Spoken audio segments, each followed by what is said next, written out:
Have you ever been around someone who's upset or anxious and found yourself feeling the same way, even though their emotions have nothing to do with you? It's almost like their feelings jump into your own mind, leaving you drained or overwhelmed. If you're someone who deeply cares about others, this might feel unavoidable. But today we're going to explore how to smartly navigate this without getting entangled in other people's emotions. Let's get started. Let's look at why we absorb other people's emotions. This is often linked to empathy overload. 1. Empathy. It helps us understand and connect with how others feel. But if you're very empathetic, you might accidentally absorb their emotions and feel them as if they're your own. 2. Poor emotional boundaries. Boundaries help you know where your emotions stop and someone else's begin.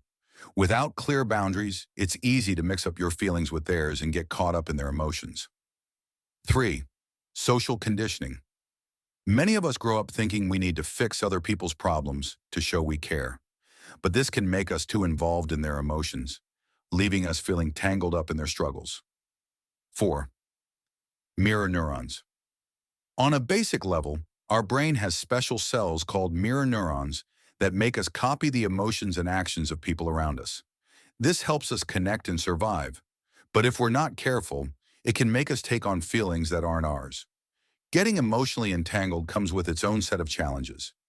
1. Emotional burnout happens when you take on too many of other people's feelings. It can leave you feeling tired, stressed, and worn out, both in your mind and body. 2. Loss of identity happens when you focus too much on other people's feelings.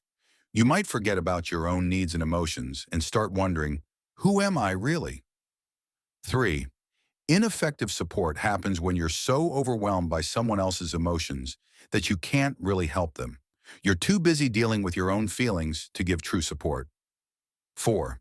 Sometimes crossing emotional boundaries can hurt relationships instead of making them stronger. Now that we understand the problem, let's talk solutions. Here are some smart strategies to avoid emotional entanglement.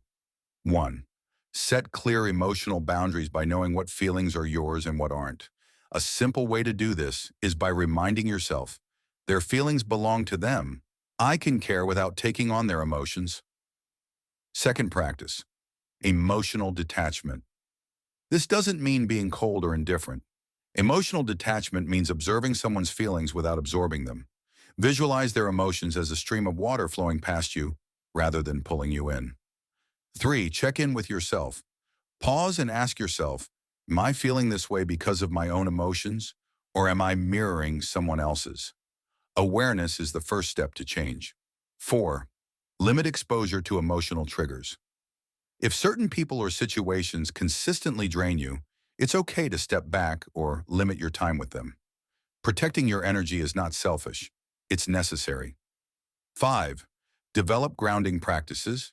When you feel overwhelmed, grounding techniques can help bring you back to your own emotional state. Try deep breathing, meditating. 6. Be comfortable with not fixing everything. It's important to remember that you're not responsible for solving everyone's problems. Sometimes the best support you can offer is just listening and being there. Of course, these strategies aren't always easy. You might feel guilty setting boundaries or worry that emotional detachment makes you seem uncaring. Here's the truth. Setting boundaries and being aware of your emotions is actually kind to both yourself and others. When you stay emotionally balanced, you can support others more truly without losing yourself. I hope these strategies help you find balance and peace. If you found this video helpful, don't forget to like, subscribe, and share your thoughts in the comments below. Let me know, what strategies have worked for you? I'd love to hear your insights.